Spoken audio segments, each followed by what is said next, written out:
You go to the doctor, you go through all the tests, you get a diagnosis, and then you get a prescription. What happens then? 6 out of 10 times, nothing.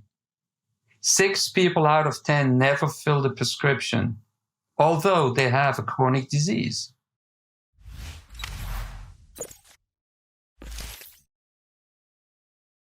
So when I saw what you were doing, I was super interested. I've got lots of questions, but I sort of wanted to start with just like hearing how you describe what you're building and what you're doing. Yeah, happy to. And obviously I always jump in with questions. But yes, what we do is we try to measure how we as human beings make decisions. We think we are rational. We're actually not that rational. I wouldn't say we're irrational, but the majority of decisions we make are really made by the subconscious mind based on emotion. So the majority of decisions are really subconscious. And so if they're based on emotions, is there a way for us to measure those emotional undertones, why we talk, why we write, why we communicate in some shape or form, to really understand what that means in terms of the decision making and anticipate what that means in terms of next actions and how we can change that outcome for the better. So that's a lot. How does this work? Can you give me like a real example? Like, is my iPhone all of a sudden going to start reading my emotions 24/7 and then suggesting products to me? Like, how do you put this into practice? Yeah, so we're exactly trying to stay away from that. We're not trying to use emotion for micro-marketing. What we're trying to do is really understand emotions at the aggregate level. I'll give you one example. So pharmaceutical companies have a problem, or we actually as a society have a problem. A lot of people have chronic diseases. Go to the doctor. You go to the doctor, you go through all the tests, you get a diagnosis, and then you get a prescription. What happens then? 6 out of 10 times, nothing. 6 people out of 10 never fill the prescription, although they have a chronic disease. It's amazing. And so pharmaceutical companies come to us and say, hey guys, we can't understand why. We go to the patients, to the doctors, we run our surveys, we ask what the issues are, and sometimes we hear it's, reimbursement, it's the price, sometimes it's side effects. But when we change that, what we can change, it rarely makes a difference. So what are the reasons? So they come to us and we run an analysis. And we run an analysis either on publicly available information like social media, discussion forums, blogs, where people talk about their specific, disease and whether they take medication or not. Or we run it on internal conversations or surveys from the companies. So they run their surveys, they have free-flowing conversations. We analyze the responses. And that tells us what are the emotional blockers and the emotional drivers, why people do or do not take the medication. And by understanding what the real reasons are, we then work with the pharmaceutical company and say, hey, if that's the reason why people don't take it, why don't you change that conversation to alleviate that concern, to bring down that barrier so people will take the medication, and eventually it actually saves lives, because it turns out lack of medication adherence, not taking medication, kills 125,000 Americans every year. And so if you can change that, you save lives. It was funny because I got briefed on this episode, like what you guys do and the problems you're solving and all of that about, I don't know, maybe a month ago. And I got that statistic, right? The 6 out of 10 don't fill their prescriptions. Then it just so happens that we went to like my wife's friend's birthday party, and her husband, who I hung out with at the party, is a regional pharmacist. And he oversees like 20 or 50 stores in Tennessee for like, I don't know, he's going to kill me for not remembering. It's like CVS or Walgreens or one of them. Well, one of the two big ones. And I asked him about this, and he's like, absolutely. He goes, yep, that's true. That's what happens. And he said that there's a lot of money in solving that problem. And I'm not going to attempt to re-describe the business model, but there was something between how people get paid and incentives and business deals and things like that, with like buying certain amounts of volume of prescriptions. And there was some business interest into solving this problem. I don't know if you know about this part of it, but he told me that there was a couple other technologies that they were also exploring to try to help solve this problem of people not getting their picking up their medication. There are a lot of attempts to do that, and a lot of them have to do with cognitive biases and little pods. So there are tools once you have a medication to help you take it on a regular basis. Correct? It's not just filling the prescription; it's actually adhering on a regular basis to the dosage you need to take.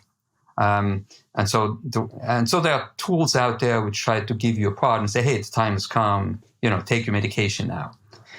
But it doesn't go around. First of all, you can always turn off your tool if you don't want to do that and not be, if you have an issue with the medication. But the first problem is even the activation part, not even the adherence, the activation in terms of filling the prescription in the first place. And that's a major problem. And you're absolutely right. It's big, big dollars. I think the statistic I've seen a while ago, and it's a rough statistics, was around $350 billion in the US alone in terms of lost revenues. So yes, it is a big business for pharmaceutical companies, and that's why they come to us. We view it from a much more social benefits point of view.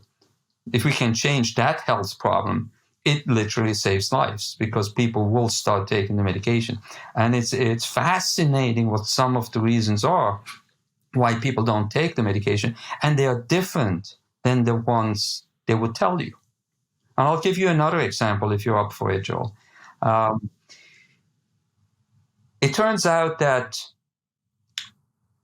according to some analysis earlier this year, that in Ohio, 40% don't take the COVID vaccine. And the health authorities in Ohio did a large-scale research survey to better understand why. And they came back, and it was all over the news at the beginning of the year, talking about, here's one reason, and the more important reason is this, and the most important reason is that. So it turns out that COVID vaccine safety, so the safety around the vaccine is important, but it's only important around 16% of respondents. There are other reasons which are much more important. The most important one is side effects. 50% of respondents said, side effects are important, that's why I don't take it, I'm scared, whatever the reason is. So we had a client who came to us in Ohio, trying to help them better understand what's happening. And so we looked at purely publicly available data in this case, social media, discussion forums, blogs, and we looked specifically in Ohio, conversations over a 3-month period, the last quarter of last year. Because the survey came out at the beginning of the year, so we said, okay, let's look at the fourth quarter of 2021. And when we analyzed that, and in our technology in real time, you can say, okay, what are people talking about side effects? What are they talking about safety? What we found is that volume-wise, the conversations are roughly the same. Emotionally, it's roughly the same in terms of the amount of emotions. But in terms of what motivation, what intent it creates, by taking the emotions and map it to our psychological framework, we saw that it's exactly the opposite of what they thought it is. In fact, the importance of the safety was double for people in Ohio than the issues around side effects. And so understanding not what people say, but how they feel and how that leads to motivation and intent is much more important, because now the authorities in Ohio can go out and have a marketing campaign focus on what's really important to them, which is the safety and not what they said. Yeah. That changes behavior. Yes. And I'm curious about what the options were to select. So obviously, the science for vaccines is amazing. Like, they're fantastic things. They exist. They help us not have polio and all these diseases. Me personally did not take the vaccine, and my brother is a physician, and my stepmom's a physician, and they obviously are taking the vaccine and everything. But for me, it came down to, because I was asking myself, I was trying to be introspective. I'm like, why am I so against this? Right? Like, what is it about me and I spent a lot of time thinking about it, actually, and talking with my wife, because she felt the same way. And what I came down to was two things. The first thing is, well, I'm an entrepreneur and I have an extraordinarily high tolerance for risk. So my risk tolerance is significantly higher than, I guess you would say, the average American. When I saw, like, here's the byproduct of having the disease, and then, here's an option to take a vaccine, I weighed those, and for me, it just wasn't there. Like, so that aspect for me personally was not there. I was like, I'm okay with that.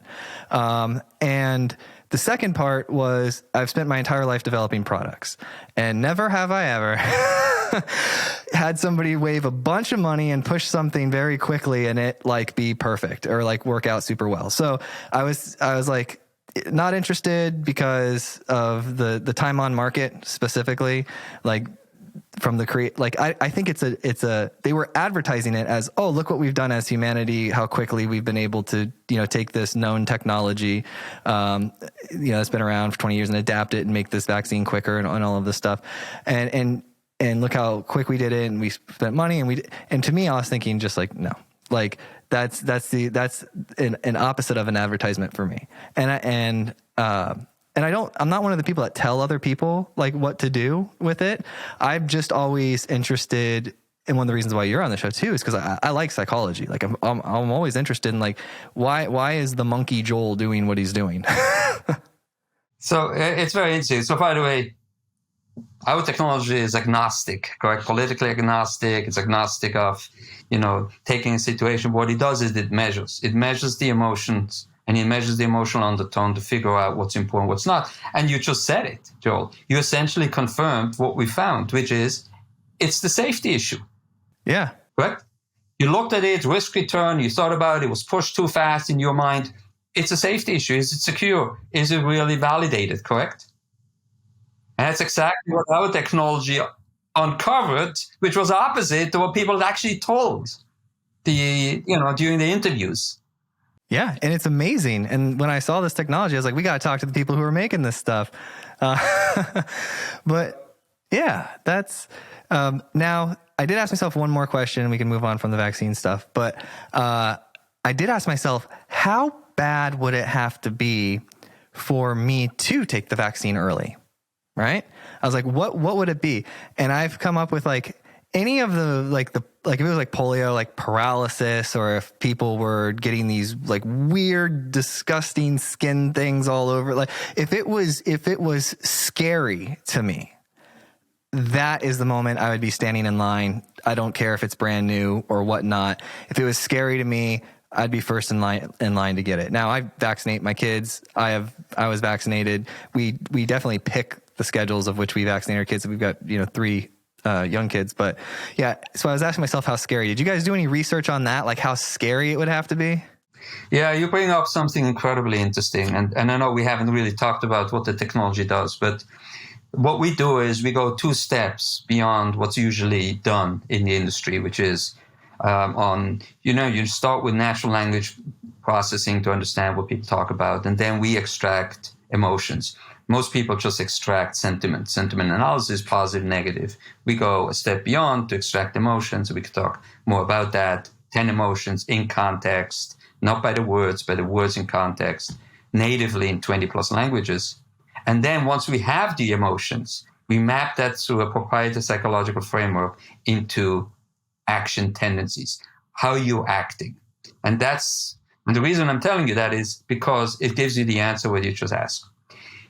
When we think about emotions, you ask somebody on the street, hey, what's a good emotion? What do you want to do? You say, well, I want to be happy. I want to be joyful, correct? I'm hopeful, maybe trustful. And that's true. We'd like to have that. And we always talk about good emotions or positive emotions and negative emotions. We are strong believers from a psychology point of view. There are no good or bad emotions. We feel those emotions all the time. And the question is, what is leading to certain behavior or what's not? So let's take risk, correct? Which is exactly fear in your case. Let's take fear. Fear usually is bundled into, oh, it's a bad emotion. No, fear is not, depending what kind of fear, in what context and how much. So if you go through the woods and you have a grizzly bear standing in front of you, you're overcome with fear. You're completely, awake, but you're not going to move. In psychology, it's called the appraisal theory. So you don't have control. You're not in control. You have valence, you have arousal, but you don't have any control. So you're frozen. But the point is, a little bit of fear is actually very activating. Why? Look at marketing companies. Look at companies who sell you a program and, a coupon, say, hey, if you get on board by the end of the week, you get another 20% off. It's fear of missing out. So understanding what fear level, and in combination, by the way, with other emotions will lead to action. And you personally, take an emotion, take the vaccine, it will mean that there's a combination. A little bit of fear, correct, obviously, but not to a level where you're going to be frozen. A little bit of disgust, but not too much that you walk away. Probably some anger at the coronavirus, correct? So it's activating. And then hopefully some hope and trust in the vaccine. So the whole combination, which leads to an action tendency, which we actually quantify. We quantify it in aggregate to say, oh, people are activated. Well, the first question is, are they talking about it? Second, are they emotional about it? So we measure that, how emotional. And then, are their emotion leading to an activation for people to move away, actively move away, withdraw, actively sit there and observe, or actively embracing and chasing after it? And by measuring that on an aggregate level, we can figure out what is really the motivation. And that same works for individuals. Can you detect one's ability to control or work with their emotions? Like some people have higher levels of discipline than others. Can you detect any of that, or is that outside of your use cases? Yeah. Yeah. So it's yes. And you're going into an area where we're very passionate about right now. So we have two parts of our technology. One is analyzing incoming conversations. And as I mentioned, it could be social media and discussion forums, blogs, deep web, or anything. Or it could be transcript from phone calls from our clients data. It's all anonymized, de-identified, aggregated. And then we have the outgoing. So we have the explore what drives your customers or your audience real decisions. And then the communicator, do you communicate with emotions? And so you can take any communication, any text, whether it's an email you're writing right now, or you can take the transcript from this podcast if you'd like to, or I can run it for you if you'd like to. Yeah, we should. Yeah. Or a website, or a marketing campaign, or a communication, corporate communication, and you run it through the communicator in real time, and it will tell you whether you create emotions in your content. Because at the end of the day, if you are able to engage emotionally, which emotional intelligence, which is, do you understand somebody else's emotions? Do you create your own emotions? Can you manage that? You're able to engage much, much more and increase your EQ, which drives performance. So, yes, How do you... Go ahead. I don't want to forget this. How do you do that? Because, you got to make it objective to some degree, and how people react. Like, okay, if you go put on, I don't know, what's one extreme, the Jersey Shore, the MTV thing, right? With all the kids and their attitudes and stuff.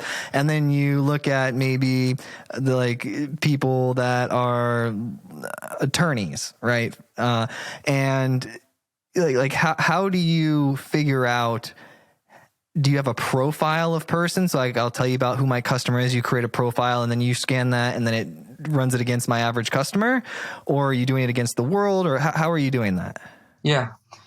Yeah. An important question, because people always ask, is it absolute? Is it relative? How do we think about it? How do you do segmentation? So a couple of things. When we pre-train our deep machine learning to extract emotions, and we extract 10 emotions.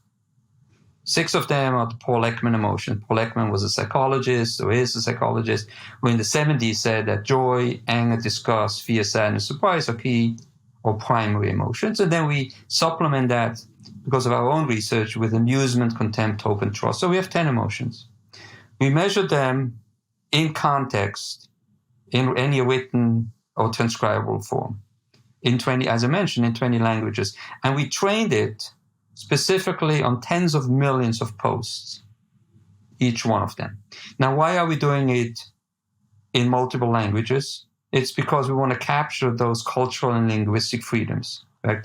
People may express emotions or talk differently in France or in China or in South America than they do in North America. And so it's important to capture the language specificity or the linguistic freedoms in each language. And so when we train it, it's a very broad and very generic. When you then apply it and you put in your own text and it predicts the emotions through, what it exposes there, you have to think about it in those terms as this is based on a very large benchmark. Now, if you're a lawyer and you talk differently, or you're a school teacher and you talk differently, or whatever it is, you have to adjust it. And there are a couple of ways to adjust it. First of all, you can adjust it, or we can, when we work with a client, to retrain or change the thresholds in a way that it's aligned with or fine-tuned to that use case. So working, for example, with lawyers, legal documents are much drier than Twitter, correct? Yeah. And so how people talk on Twitter and how it comes across may not be what has been, what the intent is necessarily in more business or a legal environment. So we can retrain and fine-tune it to that use case. But what's more important, or even more important, is it allows you to test yourself over time relative to yourself. So you could write something today and say, hey, why am I more angry this morning on a Thursday morning or Thursday afternoon than I was a week ago in these same settings? And you can start understanding your own emotions and measure it and improve the communication to come across in the way you want to do. About six or so years ago, I had downloaded this app that allowed me to track my emotions. It would ask me several times throughout the day. And what I found that was the most important to me, that impacted my life the greatest, was the amount of sleep I've got. As much as I love the Tony Robbins and the David Goggins and the Jocko Willnicks of the world, my body genetic makeup needs 8 to 8.5 hours of sleep to be the best version of myself. I wish it was 6. I could get more things done. I can do it at 6, but it's not worth it. It's worth it to get the full. So the result of that is I still get up early. Like in the morning, I just go to bed early. Like I put my kids to bed and then I go to bed. Yeah. And was that an outcome of the app? So you saw that sleep will actually improve your emotional health? Yeah, so it would ask me questions like, okay, how much did you sleep last night? And then it would ask me like, about how much water I drank, or what foods I ate, or how soon I ate before bed. It was a variety of like different things, and I also had the ability to customize it. I don't remember the name of the app, but I set it up, and basically it helps you sort of like find these different triggers in your life that can help you I think we're always kind of cycling through our emotions, even throughout the day. You get hungry at lunch, you can get into the hangry emotion. Is that one of your 10? Is hangry one of your 10? Can you? Yeah, no, but you're probably angry that, it's not lunchtime yet. Or something like that. But no, that's interesting, the app. And there are a lot of them. I mean, there are 20,000 mental health and mindfulness and health apps out there. Obviously, the majority of those apps, and they have great intentions, they may not really work that well because it does require, as in your case, to answer a few times a day, be active and answer any question. Not everyone does that. people like to have it in the background. And so there's a very large fallout within 14 days, really, if you have to be actively involved. Majority of the apps are also not validated through research or clinical trials, but that doesn't mean they're not useful. And as you see, they can be very, very useful. So what our technology does is it really does it in the background. Right? It does analysis in the background, or you can put something into a text, into a communicator, and you can analyze that. And it does change behavior. And so when we work with clients, they obviously ask, well, if I make my websites and my marketing more emotionally engaging, can you tell me by how much my KPIs go up? How much is the engagement rate, the click-through rate, the likes, the shares go up? And we can actually quantify that. And we can show them that if you generate an emotional content, and especially if it's an emotional content which is motivating and activating according to our psychological metrics, you will drive performance. And if that works for marketing, it works also, as I mentioned, on the healthcare side for patients who don't take medication, correct? And so it's not just making more money, it's changing behavior. And, funny enough, we actually launched a publicly facing dashboard this morning. That was just launched this morning? Because I pulled it up before the show. I didn't know that. Yeah, we just launched it this morning. And, we have a history of our mission is to do social good. And it's an incredibly powerful technology. So how you use it is incredibly important to us. And so we want to make sure we follow responsible AI, we follow the wellness of society, that the technology does good and it changes behavior in a way that it's meant to change, reduce anxiety, increase emotional health, increase or augment the emotional intelligence in conversation, because that's good for us. It improves our society, our human beings. And so that's the third time we launched a publicly facing dashboard. The first one was just when COVID started. We knew that there's an issue because we had an application in the Bloomberg terminal, which was signaling us red flags about a month or 6 weeks before COVID, really started in the US before March. And so we knew that things are happening. So we created that dashboard and launched that, which was analyzing or measuring the overall anxiety towards COVID. Anxiety in general, anxiety around safety, personal safety, health issues. Shopping was a big issue, correct? You may remember the ones on for toilet papers and water. Yeah, I do. Remember that? Not that long ago. It was like hurricane season, but there were no hurricanes. Well, it was the COVID hurricane. But so understanding that, because once you measure it, you can also then change the behavior. You understand what is important for your population. And when in the media or you're a politician, you can really focus on what's important. Not what they say, but again, what's important for a population to bring down the anxiety. So we did that there. We did it again around the COVID vaccine confidence. And now we just launched it for the job confidence index. So really understand the job environment. And with all the transitioning happening after COVID, coming back from remote to hybrid to in office work, losing the flexibility, the work culture and diversity and how important managers are and job security and how that impacts. We talked about the great resignation, and now more and more we're talking about the quiet quits, right? People are, and so the question is why?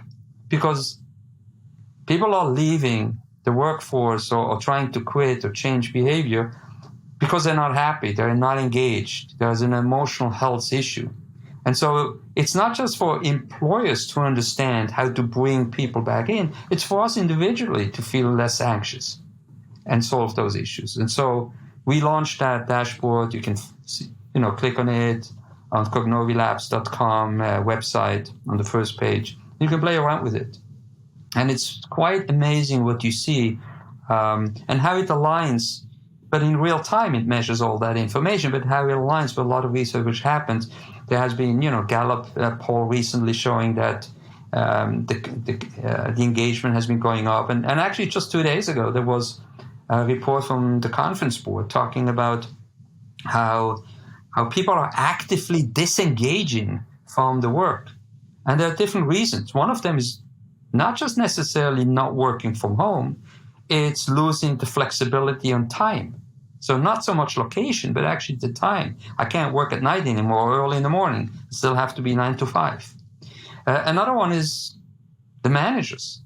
How the managers, which is not just the managers, is the employers overall, how they engage with their employees. And that's where the psychological disconnect comes. And it's actually called out as in a Gallup poll write-up that people are psychologically detaching themselves. And so it's incredible. And that's not good. It's not good for the economy. It's not good for companies. It's definitely not good for employees and for us individually, because work should be a satisfaction, should be an emotional engagement, should be something which is not increasing the anxiety, but actually reducing it. And so we have to solve that. I always found it was interesting when I started, running my own business and everything in person. The first time I'd ever had in person people who weren't software engineers, working with me. And one of the things that I found very fascinating was some of the people would say things like, "Oh, there's the work version of myself, and then there's the outside, and then I'm with my friends," and they had this sort of completely separate version of self. Now, for me, I don't have that. I don't know why. I just never picked that up for whatever reason. It's not, good or bad or anything, but I don't do that. Like, I am just like, if we hung out next week at like a pizza place, I'm not going to be a different person when we get together. Is that what you're meaning? Like they psychologically disconnect? There's like different versions of themselves, or they don't care about work? Explain that more. No, I don't believe this concept exists that people are different at work than they are at home or anywhere else. I think it's the same person. They have the same emotions. They may try to force themselves to behave or come across differently in a forced way, but emotionally, ethically, they are the same. It's one person. But the personality and the emotional engagement does change. It changed by topic, it changed by situation, it changed over time. And so when I talk to you about our technology, I may feel a different passion and level of emotions than when I talk to you about politics. Or talk to you about, the latest, baseball game or whatever it was, correct? And so by topic, I may reflect different emotions because it drives me differently. I'm still the same person, but it drives me differently. And it's very interesting that you say that people came to you and said, "Hey, I work differently than I am in my private life." That's what they say. But if you had taken conversations without asking them about their social life versus their private life versus their work life, and would have looked at the emotional, you would have seen that it's probably completely different than what they tell you. Our mind tries to create stories. We are incredibly effective in creating narratives, correct? But we know that 90% of decisions, roughly, some say 70, some say 95, depending who you ask in what setting, the majority of decisions are made by subconscious mind based on emotions. A fraction of a second before the prefrontal cortex, the rational mind, recognizes that the decision was made. So there's no way that our brain will ever understand, the brain will never understand why the decision was made ahead of time. And so it tries to find a narrative. And that's why when you ask people, or they come to you and tell you a story, the story sounds okay, sometimes incredibly nice, but it's not necessarily the truth. Yes. I've got a lot of different ways I want to go with this. Storytelling and marketing is obviously, I don't understand how companies do marketing without storytelling. I'm curious, application of your technology. I want to, do the business side of things and get you as much exposure as we can, right? You're currently in market. You're doing this for people. People can come to you and engage with you and do business with you currently with this technology. Oh, yeah. It's a phenomenal technology. We developed it over the last few years. The underlying NLP component came out of Wright State University in Dayton, Ohio. It was developed there with millions from the Air Force, Department of Energy, National Science Foundation. We took that technology into Cognovi, and we own that technology, the license, the underlying patent, and have built an entire psychological frame on top of that. And what we do is we work with clients to understand their audience, their customers, and help them create an emotional engagement to drive the change they're looking for. So very active on the consumer side, especially on the pharma side, working with multiple companies, working in different areas. The uniqueness of our technology is it's one technology applicable everywhere humans make decisions.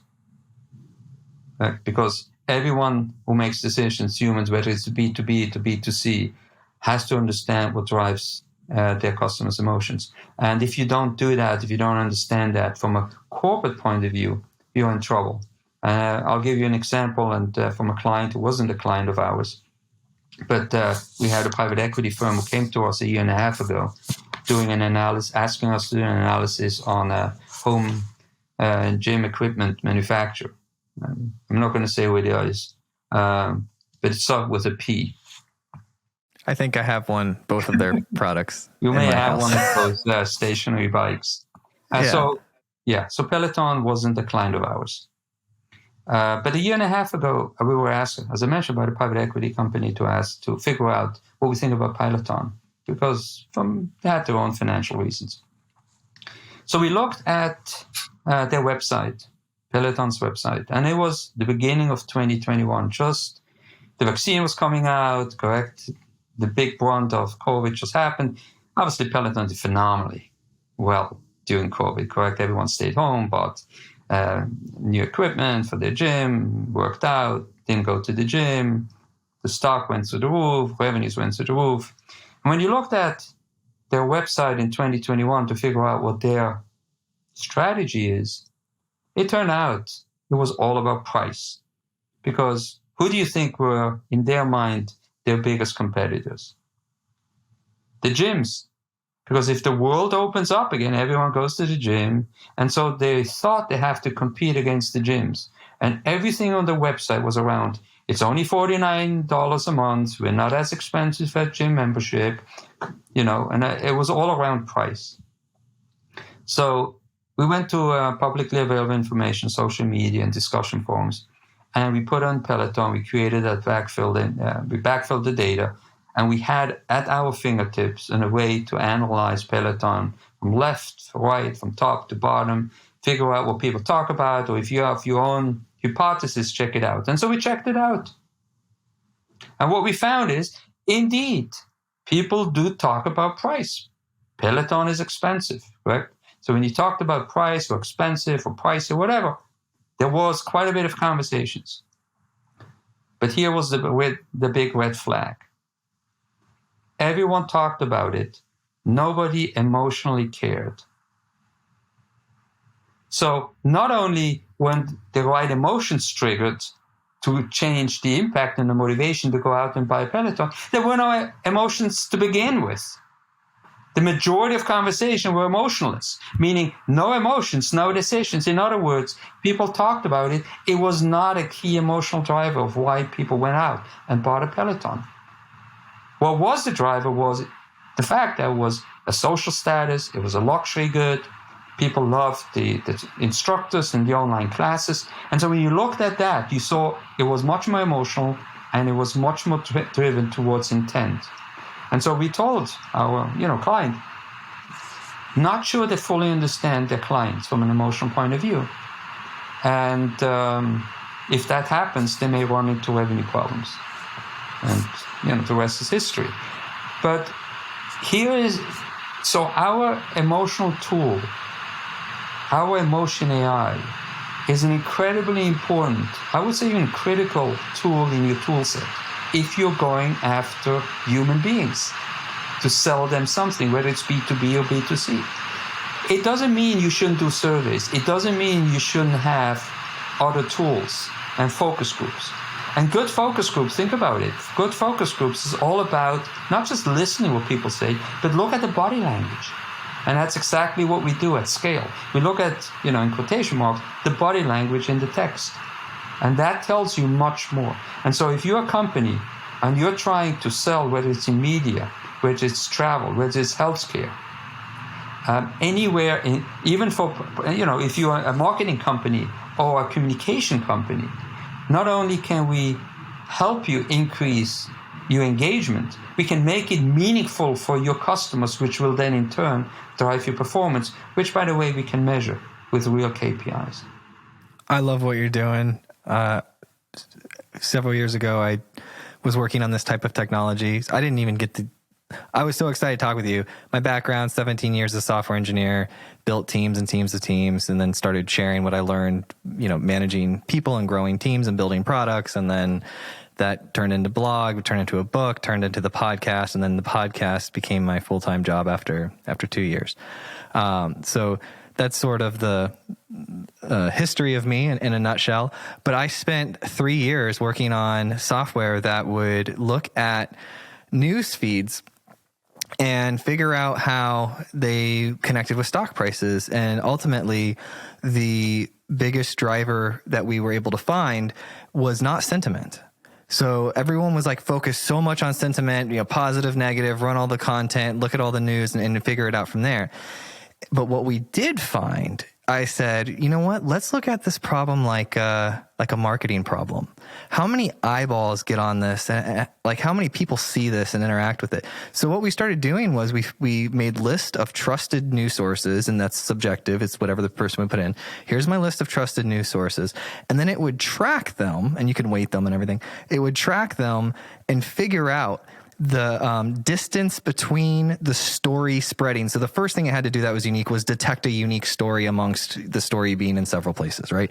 So it would detect a story, and then it would track the trends of what was happening, and then it would map that against the stock price. And if something trended and went across your outlets at a certain rate of speed, that was more important. Obviously, if a story breaks and 7 outlets cover it within 20 minutes, that's very different than 7 outlets covering it over the next 72 hours, right? So I personally have spent a lot of time in here. So when I saw what you were doing and everything, I was like, this guy's awesome. This is so cool. And I was super excited to talk with you. I do have one more question about the product and your research, if that's okay.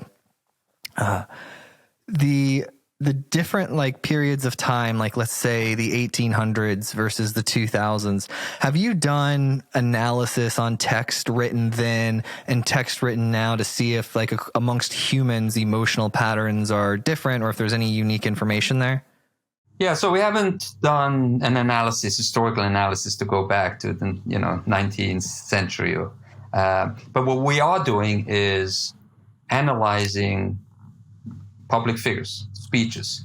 So, nice. And actually what we did is, and we wrote some articles on it, and you can find it. That is an article I wrote a while ago around, Putin and Zelensky and President Biden. How are they engaging in their conversations, in their speeches? Are they rallying the troops? And do we see then the response on social media vis-a-vis support or not? And it's fascinating what you see. So you're looking at Putin and how he changed his emotional undertone, or how President Biden initially wasn't as effective, but then all of a sudden was quite effective. When he went to Warsaw, I don't know, remember he went to Warsaw, had to talk. Or Schwarzenegger, who had video and we analyzed. And so understanding how people come across, because how they come across will reflect or will impact how people will engage, because there's a mirroring effect, correct? If somebody comes to you very angry, enraged in front of you, you're going to get angry. By definition, if somebody comes to you very happy and smiles, you're going to smile. And so what our media, our leaders, our corporations, we personally put out there will have an impact on how people will engage. And it was always amazing how, President Zelensky has an incredible engagement. And you saw the kind of support he got from day one. And so we're looking a lot at that. We're looking at other speeches. We're looking at marketing campaigns. Sometimes for fun, we're looking at songs, or recently we looked at Hemingway. Hemingway had a love letter to Dietrich and Marlene Dietrich, and analyzed that.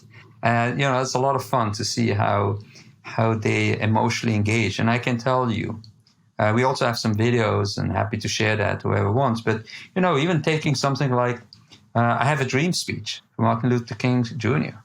and analyze that. So we analyzed that to figure out, and incredibly, how emotionally he picked the right profile to engage. It's just, you measure it and it's in front of you, and you say, now you know why it worked. You mentioned songs, and I had done some research about, a year or two ago. I got to make friends with one of the people that work out on the Alexa project. So I was, upgrading my Alexa and making sure I was using it before the conversation. So I, was current on the product. And I was like, hey, play top pop music, right? And it was just depressing, because I'm usually listening to my stuff that's like from me growing up in high school and all of that, the things I know and like. I'm usually listening to like that type of music, not necessarily new music. And so I was like, what? Skip that song. I don't like those lyrics. That's a weird way of thinking. And then I heard it again and I was like, what? So I went and sat down and I said, okay, I'm going to pull 10 titles of I looked at the top 100 Billboard, and I picked the top 10 from the 70s, the 80s, and then today. And oh my gosh, it is incredibly different. It is so night and day, like just the titles of the songs. And I was like, man, why is everybody so unhappy? Like, if you were just to look at that list, if I showed you two lists of song titles, you're like, yeah, clearly this person's depressed and this person's happy. And in the 70s and 80s, people would be happy, and the 2000, the today would be depressed. And what do you think of that?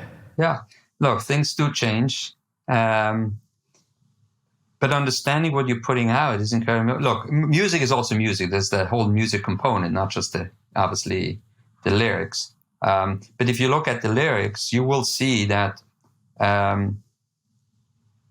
good lyrics, like a good report. Oh, by the way, a good investor report or earnings report. When we work with clients, we work also with the investor relationships group to make sure that the reports are right.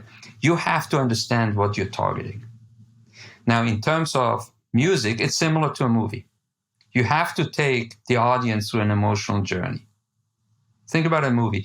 If you don't have any emotions in a movie, you're going to turn it off in 2 minutes. It's boring, correct?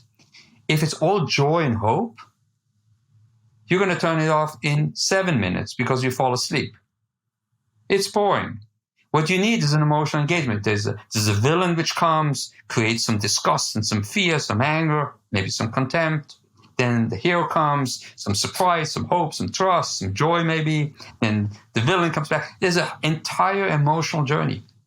That's why narratives work. Narratives don't work because of the words. Narratives work because they trigger or evoke an emotional journey. That's why they work. So why not do it systematically using data and science to create the one you want?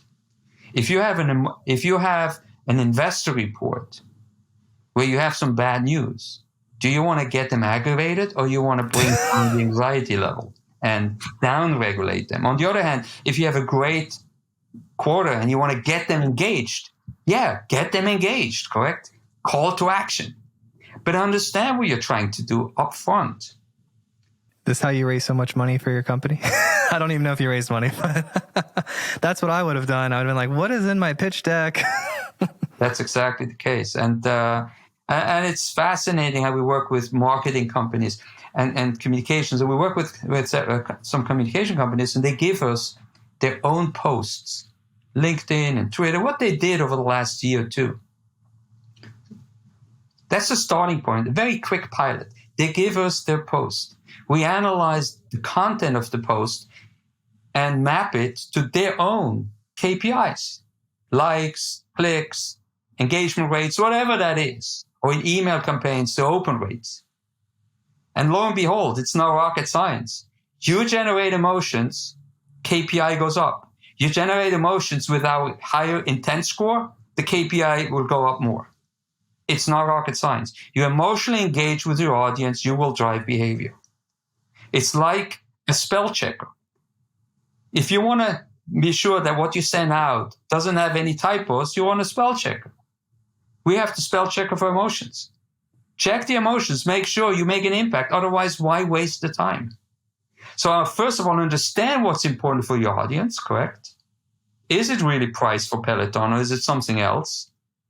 Or the job index, is it really working from home, or is it something else? So you can create your programs around that, whether it's marketing, communication, investor relations, whatever it is, and then make sure you communicate in the right way to create that emotional engagement to get to the outcome you're looking for. It's good for you. It's better for the audience. Do you have an API? Yeah. Everything we do is we create customized dashboards, and every data point is accessible to an API. Easy handshake. Is it open in the sense where I can go on right now and just sign up, have API access, and throw data at it and get data back? It's interesting you talk about that because we're just discussing that yesterday. So far, we've used it as a SaaS product. Yeah. And so with clients, absolutely. If you're a client of ours, you have an API, you do whatever data you want. Open it up. You're going to be an amazing platform. The technology, because my first thought as you're describing that was, I want to take my listen data of the shows and I want to map emotions on the top of that data and see where drop-offs, like what emotions are causing people to drop off, or why are episodes more successful? What emotions am I creating that are actually just for interest? And I was like, if that was an open API, I could just, call up my engineer, Nick, and I'd be like, hey, Nick, map this against our data because we already have an API to our, podcast host, and it was like map it against it and see what people do based off of emotions and just see if there's anything interesting, throw it on a screen. So I'm pro you opening it up. Yeah. And as I said, we just had a conversation and I can't go into details, but that's the intent. That's where we're going, because I think that technology should go beyond just B2B, where we engage with customers through a SaaS program and to really create a platform which is accessible. Well, and I promise you that there are people out there that want to use your tool, but they don't want to give the data to anybody other than the company that holds the data, right? So like they'll trust their developers to run it and throw it at the system, but they don't necessarily want all of their stuff out there. Like people want to experiment in private, and I know it's still data still hitting your system, but it's definitely more private when an internal team gets to just sign up and experiment with some data, maybe some customer service data, throwing it at it and learning about, chats and things like that, versus having to go contact a company, do an engagement, have it very clear about like everything that's happening between two businesses. And do you do private hosted solutions too? Yeah. And so what you just said, by the way, is already available. So we have clients who will throw their data, which we never see, into our technology. The emotions are thrown back. Nothing is saved on our, stored on our end. So we already have that. It's just available through an engagement right now, and we're talking about opening up more broadly. Yeah. You can have exactly what you said today. And there's one thing I want to mention, because you mentioned a few years ago, you created those, patterns of topics, topic clustering and how they evolve. Just think about, you have that, everything you just said. In addition, you have a filter which says not just this topic is trending up, it's emotionally important or not emotionally important. That'd be brilliant. I wish that existed. Yeah.